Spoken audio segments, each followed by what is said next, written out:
Welcome to the Healthier Tech Podcast, the show about building a healthier relationship with modern technology. Now here are your hosts, R. Blank and Stephanie Warner.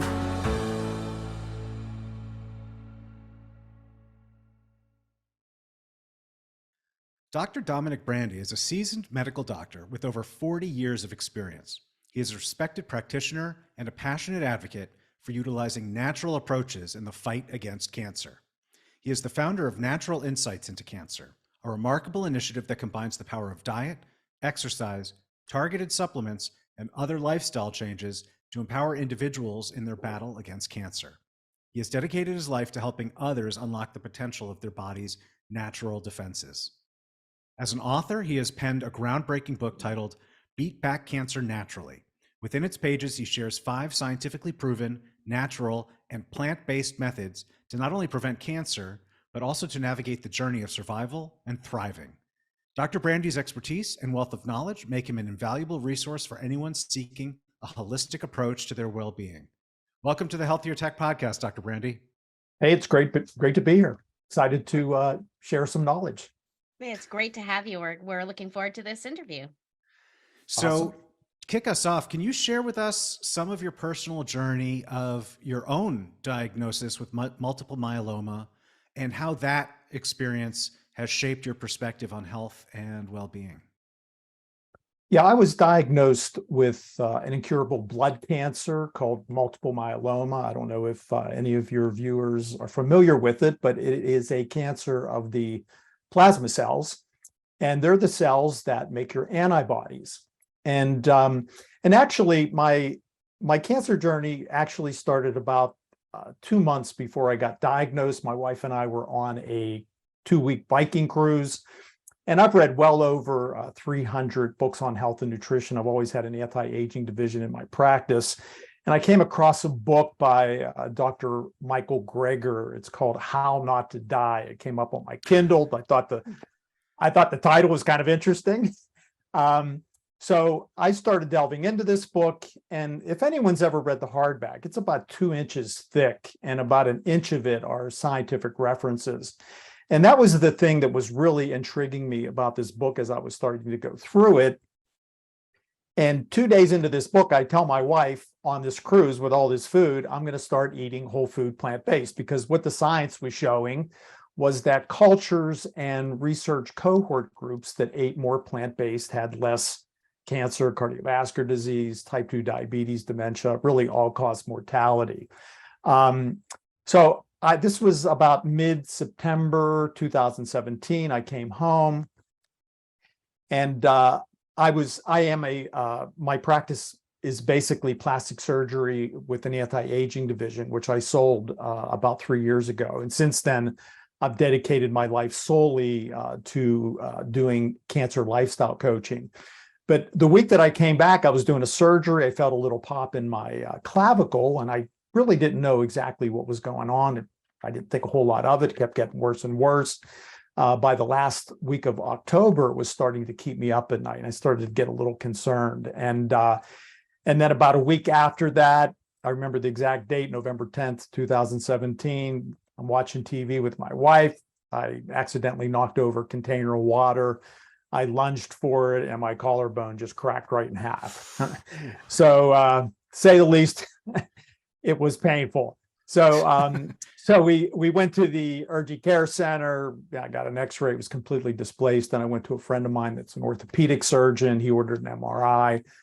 So the fracture happened on a Sunday. He called me on a Friday, and he said, Nick, which is my nickname. I said, Nick, I got some bad news for you. I think you got a tumor in that clavicle. I had all kind of testing done, and they came up with this diagnosis of an IgA type myeloma. And for those of you that aren't familiar with myeloma, there's 3 different types. There's IgA, IgG, IgM.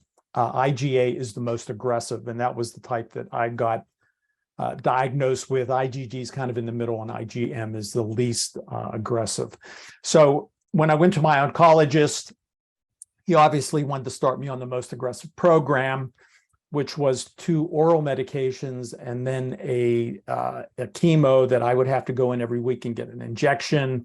It's called Velcade. And as I was doing research, I just found that just about everybody that gets Velcade gets a pretty severe peripheral neuropathy. And because what is that? Yeah, peripheral neuropathy is like damage to the nerves, and it's clinically, people notice they have tingling in their fingertips, in their toes, and it progressively gets worse to the point where it's actually pain. It's pain that you have consistently. And because I'm a surgeon, I really did not want to risk that. The other thing is, remember, I had already been eating whole food plant-based for 2 months, and I was 100% sure it was going to help me in this battle. So I told my oncologist, listen, I'm not doing that Velcade.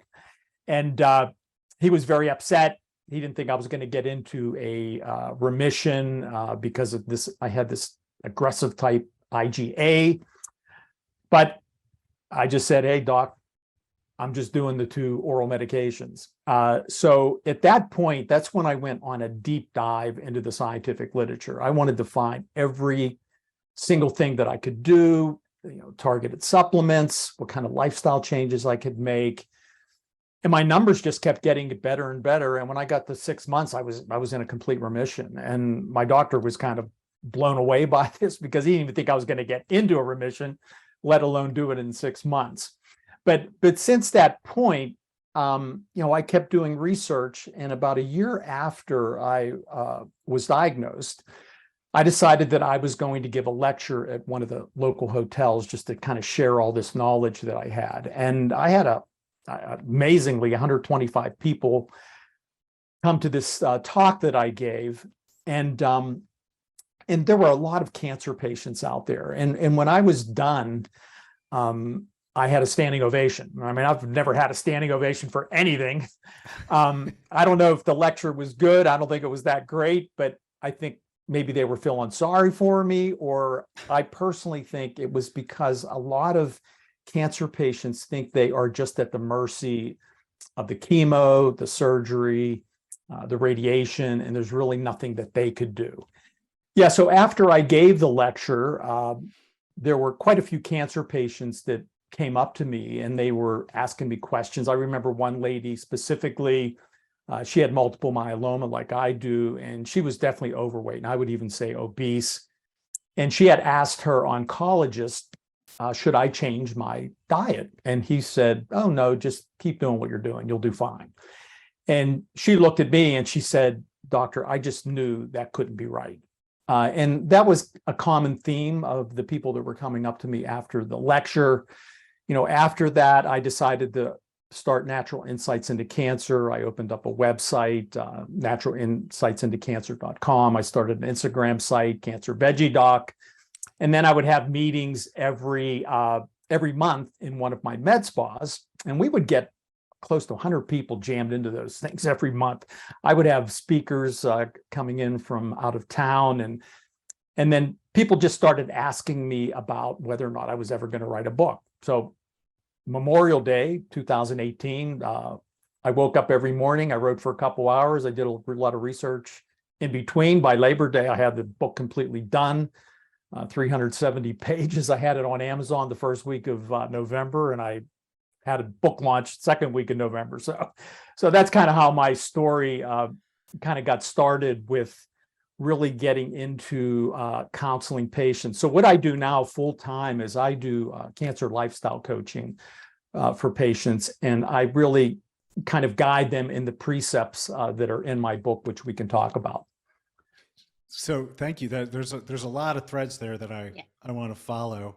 But one, before we get further into some of what I'd like to talk about, there's a couple of things you mentioned in there that I thought might be interesting, right? Because you said part of the response that you got to that talk, you felt like there was maybe a frustration among the audience that they felt like they were at the mercy of the healthcare system. And I related that to something you said earlier, where when your oncologist wanted you to go on this certain kind of medicine and you refused, he got angry at you for making your own healthcare determination. Right.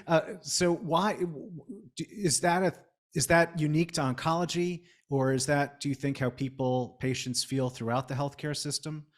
this because they both sound sort of like a sense of disempowerment when you're already at a pretty weak state. Yeah, I mean, I think it's very prevalent in oncology, and essentially these oncologists have to really follow certain recipes. They're kind of algorithms. When you follow the first algorithm, if you relapse and then you need to do a algorithm, well, if you didn't do the first algorithm, then they may not cover you through the insurance company. So part of it has to do with that. The other part is, I will just tell you, going through medical school, we get very little to no training in nutrition. I mean, it's literally about 10 hours, and it's on the level of a high school health class.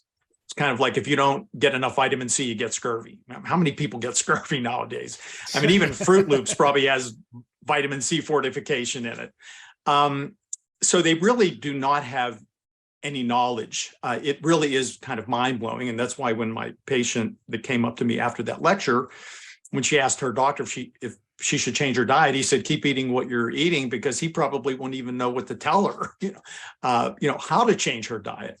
But one of the things I did mention to my oncologist, for your audience that isn't aware of this, the National Cancer Institute recommends 9 servings of fruits and vegetables for the prevention of cancer.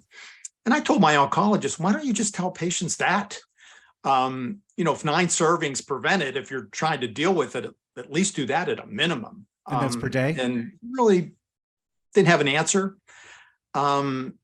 It really does kind of blow my mind sometimes when I talk to these patients that I'm counseling, when I hear kind of the interactions they have with their physicians about diet, about targeted supplements, how exercise can affect their cancer diagnosis and their chances of getting into remission. It really is quite mind-blowing to me, to be quite frank with you. Yeah. So one thing I wanted to ask is, from your phrasing, it's not entirely clear to me. Do you still have multiple myeloma? Is that something you ever get rid of? Yeah, multiple myeloma is an incurable blood cancer. So I'm in what's called a functional remission. So I still take those 2 oral medications, but I take them at a really low dose. In fact, right now we're trying to wean me off. So initially, I would do 21 days on, 7 days off. Right now, like this month, for example, I'm doing 18 days on, 10 days off. If my numbers hold, I get my blood work every month. I'll go to 17, 11, 16, 12. I'll just keep going all the way down until maybe I'll be the first person ever cured of multiple myeloma, I hope. But it is considered what's called a functional remission. So at this point, they really don't have a cure for it. So it's kind of, I really treat it more like a chronic disease. And I will tell you, if you go into the Journal of Leukemia, there was an article that recently came out. The average person relapses at about 2 years. And I'm already 5.5 years out. And a lot of the reason that in fact, a really good friend of mine who has multiple myeloma, he just texted me yesterday, he just relapsed. And the reason I really believe I've been able to stay in a functional remission are all the different things that I do that we can get into. So there's this term that you've said multiple times, which is a whole food diet. And I know that it's obvious to you what that means. I assume it doesn't mean everyone should be going out and shopping at Whole Foods. So what is a whole food diet, and why does it work to improve health? Yeah, it's actually a whole food plant-based diet. Okay. And I think one of the things that your viewers need to understand is that before you are diagnosed with cancer, there are multiple DNA mutations in that cancer cell. In fact, when I got first diagnosed, I read an article in the very prestigious journal Nature. Nikhil Munchki, he's a really famous myeloma researcher. And he stated in that article, by the time you are diagnosed with cancer, there's about 5,000 different mutations in that cancer cell. And by the time you relapse, there's about 12,000 DNA mutations. And some of those come from, I know your podcast is The Healthier Tech.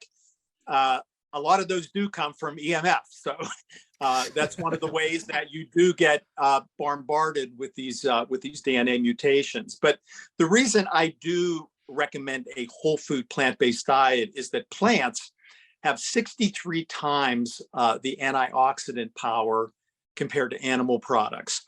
And an antioxidant essentially neutralizes what are called free radicals. And some of these free radicals are formed from the diet that we eat, ionizing radiation, but also EMF radiation, which is one of the things that you're interested in. So you really need to keep these free radicals neutralized because they are essentially what causes a lot of this DNA mutation. So my job is to try to encourage their diet in such a way that the DNA mutations are going to be minimized. Their chances of getting into a relapse is going to be much lower. I can honestly tell you, I was on a podcast, it was about a month ago, and someone asked me, have you ever had a patient in remission ever relapse? And I was actually going through all my patients in my head, and I really have not found anybody that has followed my protocol relapsing. So I do think it's extremely powerful what I recommend for my patients. Wow, that's absolutely amazing.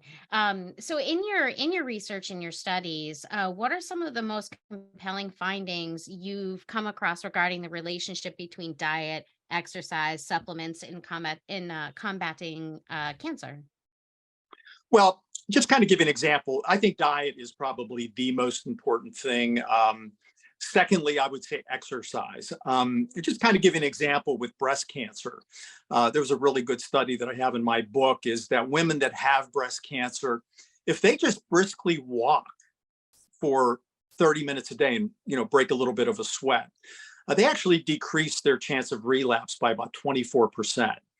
Now, if they up that to kind of jogging 2/3 of a mile per day, it actually lowers the relapse rate by 40%. And if they jog 2.3 miles per day, it lowers it by 95%, which is quite honest with it's almost hard to believe. I don't even think chemo can do that. So exercise, for example, is extremely important. And I recommend all of my patients to try to do something every day if they can.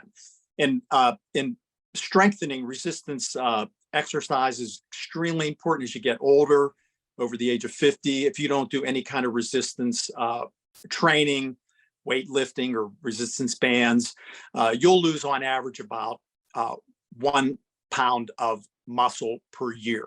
And what we really know when that happens is that your insulin sensitivity goes down. The insulin doesn't work as well. Blood sugar can't get into the muscle cell. It starts accumulating in the blood. And I think almost everyone knows that cancer loves high blood sugar. It really needs a lot of sugar just to survive. Just kind of give an example, an average cell, a normal cell, 1 molecule of sugar will produce 36 ATP energy molecules, where with a cancer cell, because it uses anaerobic metabolism, 1 glucose molecule only forms 2 ATP molecules. So it needs a ton of sugar. So if you're not doing resistance exercising, the blood sugar goes up. And even worse than that, the insulin levels go up. And we do know that insulin is one of the most powerful growth stimulators of cancer. So exercise is extremely important. Getting adequate sleep is super, super important, because when we're in deep sleep, that's really when a lot of your DNA repair is going on. That's when autophagy is going on, tumor surveillance. And, kind of getting into the EMF thing, we do know that when your bedroom is like filled with all this EMF, you definitely do not get as much deep sleep. So that's one of the things that you really need to clean up is the bedroom as you're sleeping, because you really want that tumor surveillance going on, that DNA repair, as you are sleeping. And then there's a lot of supplements that I recommend. I mean, I take about 30 different targeted supplements. I don't expect my patients to do that. When I do a consultation, I do 1 or 2 hour consultations, and I do everything virtually. I send them a letter the next day with recommendations. And then I have a supplement list, and I put like 4 asterisks next to the supplements that I think are the most important, 3, if it's less important, 2, and then down to 1. And they can get them all on Amazon. I do really heavy research on supplements that are viable, that actually have in them, what they say is in them, and that aren't that expensive. So I don't hawk any supplements or anything, because I really feel that when you do that, it takes away your credibility a little bit. Yeah. So Yeah. I do not hawk any supplements at all, in my practice. And then the other thing that I really didn't have in my book, I'm doing the kind of the second edition of it. I really didn't get into toxins as much as I want to. And in the second edition, I'm definitely going to be addressing more ways to eliminate toxins that you're exposed to. And EMF obviously is one of those, but also ways to help get rid of them. For instance, my wife and I, we do like an infrared sauna every night. And that's a great way to get rid of toxins. Exercise is a great way, because when you sweat, you're getting rid of a lot of the toxins in your body, and then drinking enough really clean filtered water, and that helps with the kidney elimination of a lot of the toxins. So there's really a lot of different ways that I kind of address things. Another thing is, I don't know if you're familiar with time restricted eating, but I really try to get my patients to eat within an 8-hour window. One study that I have in my book, and it was actually one of the first studies that ever came out on this, they looked at breast cancer patients, and they broke them into two groups: those that fasted 13 hours or more compared to those that fasted 13 hours or less. And the ones that fasted 13 hours or more, they had a 36% lower relapse rate, which Wow. is What do you very speculate? Yeah, what do you speculate the reason is? Because well. that's kind of significant. Well, when you're fasting, and I actually eat on a 16-8 window. So I fast actually 16 hours. I eat my last food at 8. Ideally that should be like 5 or 6, but I don't know. I just need to eat something at 8. I usually eat some pineapple and watermelon before I go to bed, because that alkalinizes your pH. And we could get into that a little bit. But when you're fasting, your body really is not generating any energy to digest. It's really exerting all of its energy for tumor surveillance, DNA repair. DNA repair really requires a lot of energy. So it's repairing a lot of the DNA. It's doing something called autophagy, where the body kind of breaks down misfolded proteins and so forth, and DNA. Then it'll take those materials and they'll kind of reconstitute it. So there's a lot going on during the fasted period. So the longer you can fast, the more a lot of that, tumor surveillance, DNA repair, autophagy can go on in your body. And also it makes you more insulin sensitive too. And we talked a little bit about that before. Yeah, that's really interesting. And it makes a lot of sense. You're not diverting your body's energy away from these critical tasks. So I really appreciate that insight. It's really interesting. I heard you on another interview, cite a statistic that 25% of the men of the men that you see would rather die than change their diet. You're a doctor and you interact with patients. What do you think explains that kind of suicidal tendency, if you will? I don't know what it is, but I think generally speaking, men have much worse diets than women. I mean, it's not unusual to walk into a restaurant, you'll see women eating salads and guys are putting the burger and fries. So I think right off the bat, I think men just have like crappy diets. And I think they kind of correlate, eating meat with being like, masculine. So I think that's part of it. And one other thing that I never really thought of before. I saw a video by Dean Ornish, and he made a statement that really hit me. And he said, there's a lot of people that have crappy lives, that really don't want to live a lot longer. I have a great life. I have a great wife, great kids, and I really I love my life, and I want to live as long as I can. But there's a lot of people that really have crappy. They might have a crappy marriage. Their kids are maybe on drugs, and maybe they're broke. And maybe they don't really care if they live much longer. So I think that's part of it. But I always say that education is the main thing that I really have to drive home. So one of the things I do is I like patients to go on nutritionfacts.org. It's an amazing website. Dr. Greger, the author of that How Not to Die, he's the one that coordinates that website. And they have probably over 10,000 5-minute videos on there. I mean, they literally make a video almost every single day. And they basically take all the science. For instance, last year, they reviewed 190,000 articles in the scientific literature. And I divided that by 52. That's like 3,600 articles every week. And then they take all the evidence and then they put these videos together. And they are all science-based, evidence-based. And so I always tell patients, listen, go on there every day and watch one of the videos on cancer, for example, because you got to get educated. I mean, if you're going to give up your hamburgers or chicken wings or whatever, you got to know why you're doing it. So I think that's one of the other issues. I think that, some of the men just don't want to get into the education part of it. And they say, that's a bunch of bull. And I'm just going to kind of keep eating what I'm eating. And, obviously the oncologist isn't telling them to change their diet. He's got the white coat on. And so they just kind of keep eating the way that they're eating, which is unfortunate. So given your prior background in plastic and reconstructive surgery, right. I had a question for you. I don't know what your answer might be, but I had been told that any type of surgery, including plastic surgery, stimulates or triggers the healing process, which is a form of growth, cellular growth, that wouldn't happen otherwise. And in that sense, it can be a trigger in some instances for tumor growth. Is that anything that you're aware of?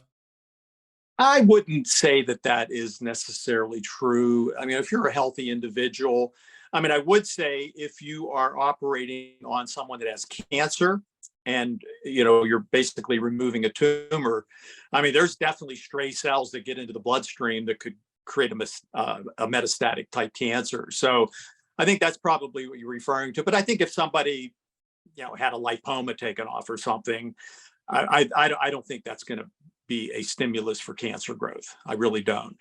One of the things I do try to keep down on patients is their insulin growth factor 1 and also their mTOR. Insulin growth factor 1 is your growth hormone. As you are young, obviously it's very high because you're growing into an adult, but as you get older, your growth hormone levels get lower and lower and lower. And the reason that God made us that way is that, remember, as we get older, our DNA mutations are going up. So we don't want a stimulus of cancer growth as our DNA mutations are going up. And we do know that animal products, the branched amino acids in animal products, do stimulate the liver to start forming this IGF-1. And we do know that if you put someone on a whole food plant-based diet, literally in 10 days, you can lower their IGF-1 level by like 20%. So I do biomarker testing through Quest Labs. I try to keep people's IGF-1 level between 120 to 160. That seems to be the sweet spot through the scientific literature that I have followed, pretty intensively.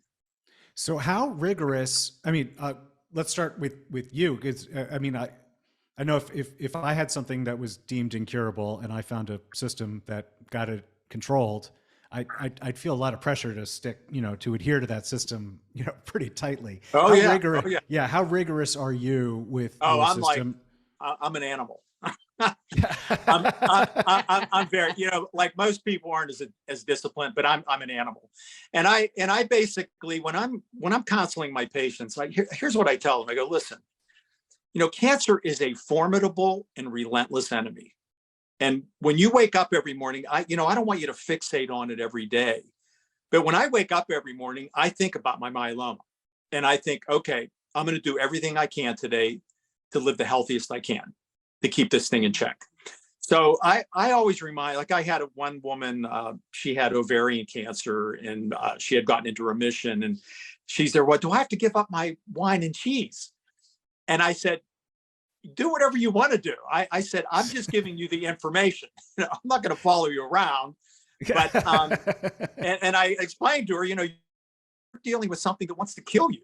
And so you have to take it seriously, and a lot of my patients do. I mean, one of the things I do have available to patients, it's a 24/7 access to me through texting and email. Like every day, I get over 100 text messages from Oh, wow. patients, and they'll just text me with, "Hey, I was researching this supplement. What do you think of it?" Or they get an article, or they just want encouragement. But patients love it. I charge like $20 a month. It really isn't that much. In fact, my web designer thought I was crazy. He goes, "What should you charge $20?" I said, "You know what? I'm trying to help people." And they really, really appreciate being able to get a hold of me whenever they want. I mean, it could be like somebody just sent me something. She just bought a dog, like a puppy, and she sent me a picture of the puppy. She goes, "Hey, you think this is good for me?" I said, "Yeah, it increases your oxytocin levels."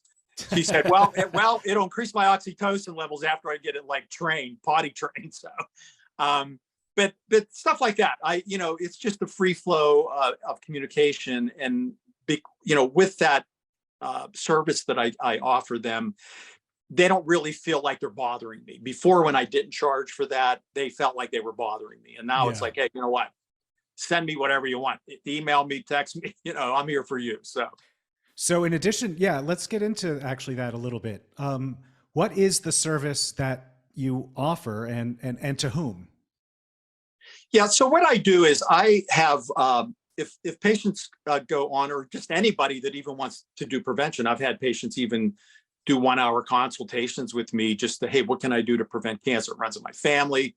I want to do everything I can to prevent it." So they go to my website. It's naturalinsightsintocancer.com.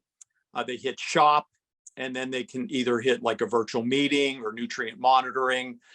And then when they go there, they sign up for like a 1 or 2 hour virtual consultation. And then I basically, through either Zoom or FaceTime, we do this consultation. I kind of go over all the different things kind of that we're talking about today. And then the next day I send them a letter with my recommendations and so forth. But typically what we do after that, I do monitoring through Quest. There's 70 plus different biomarkers that I follow. I look at a bunch of different vitamin levels: vitamin D, vitamin A, E, coenzyme Q10. I check their heavy metals. I check their amino acids, their mineral levels. I will tell you, I've never had anybody that had normal mineral levels yet. In fact, I've never had anybody that even had detected molybdenum levels, which is kind of mind blowing. But our soils are so depleted right now that our foods just don't have the mineral content in them. So I usually put most of those patients like on a colloidal mineral supplement. Then I check the IGF-1 levels, their hemoglobin A1C, their omega-6 to omega-3 essential fatty acid ratio. Then I do a lipid profile. One of the things that most people don't realize, in fact, I did a video about 2 weeks ago on my Instagram site. For certain cancers, more people actually die of a cardiovascular event, like a heart attack or stroke, than they do the cancer. For instance, testicular, thyroid, there's some of the ones that more people die of a heart attack or stroke than they do the cancer. So I really focus on getting their bad LDL cholesterol under control, their triglycerides. I really like the LDL to be under 70. Just kind of give an example of me. Before I went whole food plant-based, my total cholesterol was 198 and my LDL bad cholesterol was 124. I had it checked about 2 months ago. My total cholesterol is like 124 and my LDL is like 59. Once you get below 70, the chances of you having a cardiovascular event is almost zero. Wow. Yeah, so it can be done just with diet. I do steel cut oats every morning, for example. Just eating steel cut oats every morning, you can reduce your bad LDL by about 23%, which is pretty significant. So, and remember, plant foods have zero cholesterol and they have very low saturated fat. And we do know that animal products have very high saturated fat. They have high cholesterol levels. And we do know through studies over many, many years, for instance, the last 5 years, there have been 13 randomized trials and several Mendelian randomization studies that show that the higher the LDL, there's like a straight line correlation with cardiovascular events. It's just a straight line. It doesn't even wave.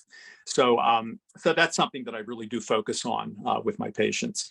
And then after that, I have other type of testing. In fact, one of the tests that I just started that some of your listeners might be interested in, it's called the Gallery test. And this would be for people that don't have cancer. It detects 50 different cancers at stage 1. For instance, it's a blood test and it uses DNA technology. And they basically go to my website, they order it, and then they go to Quest. And then I get the results sent to me. But it uses a specialized DNA technology. For instance, there have been people that have been picked up with a stage 1 pancreatic cancer, which you never find. Typically, people don't get symptoms until they're stage 3 or stage 4. By that point, it's so progressed that most pancreatic cancer patients, they die within a year. I mean, it's almost impossible to pick up a stage 1. Well, with this test, you can pick up a stage 1. It's very accurate, almost has like a 99% accuracy rate. You can pick up a stage 1 pancreatic cancer. There have been patients that have been diagnosed at that stage. The tumor was about 2 centimeters. They removed the tumor, they gave chemo, and they had long-term survival. So that's a really neat test that some people might be interested in. It isn't cheap, costs $999.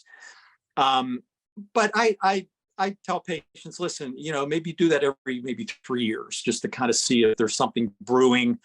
So it's always good to pick up a cancer earlier because the survival is much, much higher. For instance, if you pick up a late cancer, the 5-year survival is very low. Mortality rate's about 79% of people will die if you pick it up late. So most people don't live beyond 5 years. If you pick up it early, the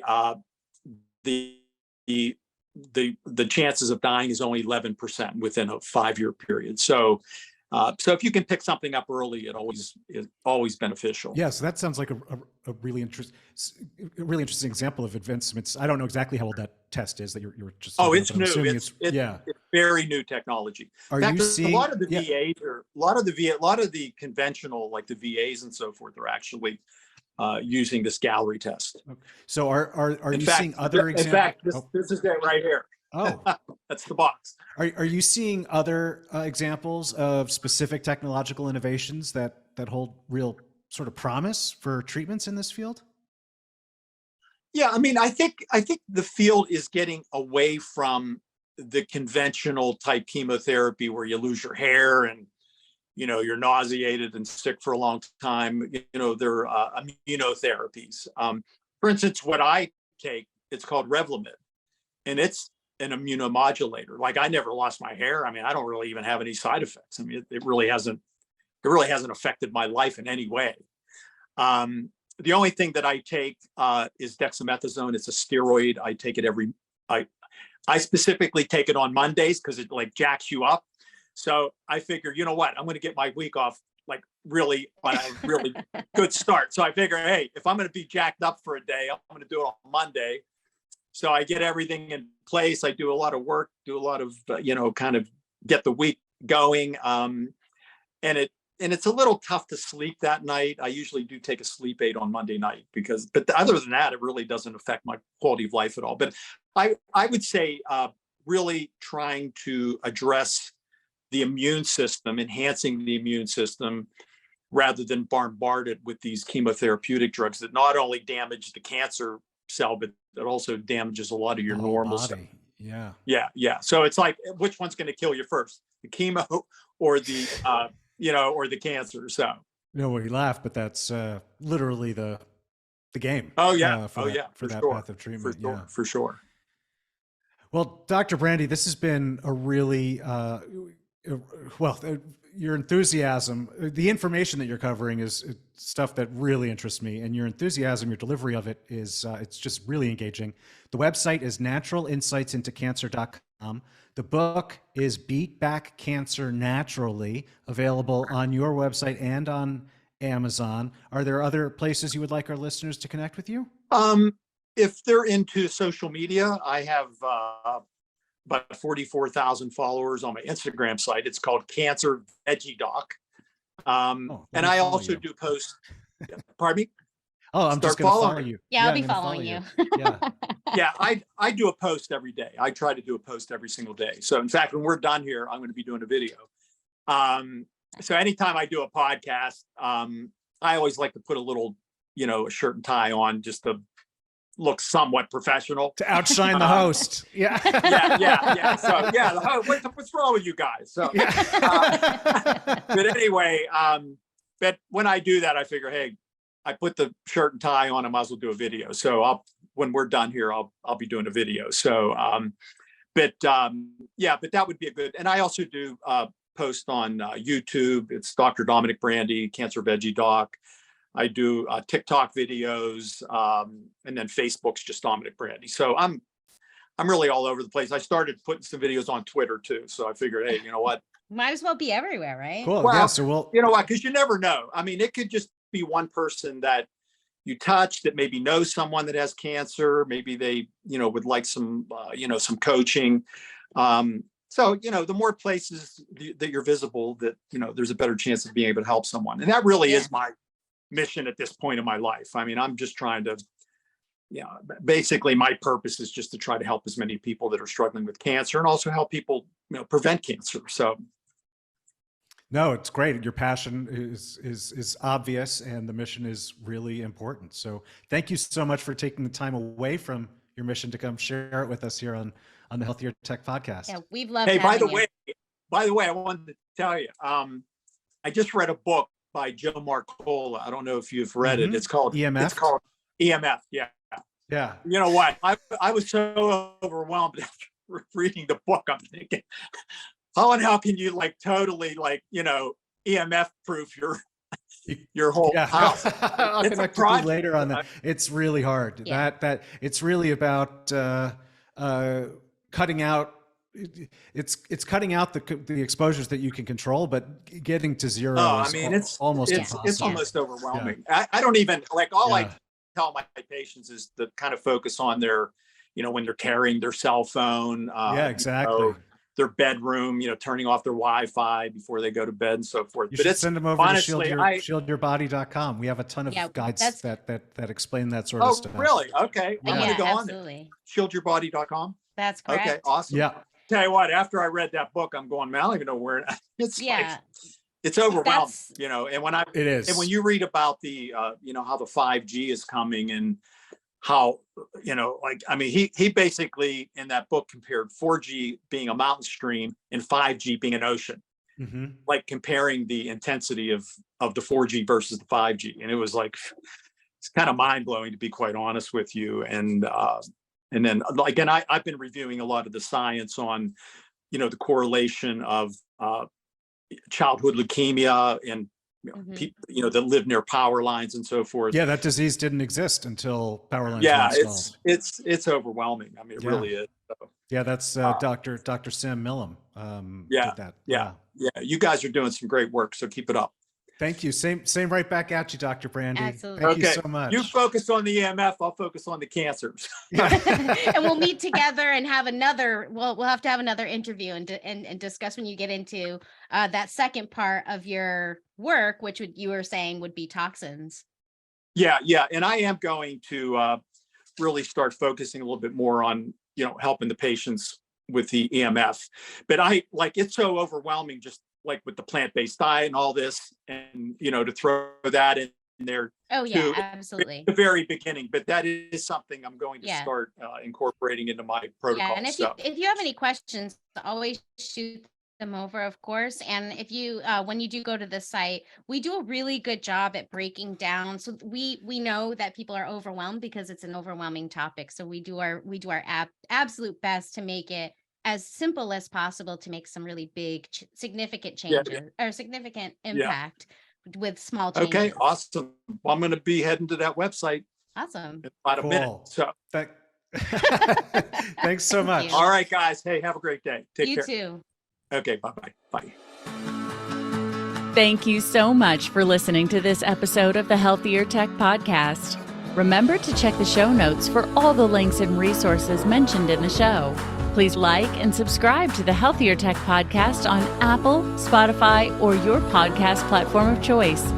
Get your free quick start guide to building a healthier relationship with technology and our latest information at healthiertech.co.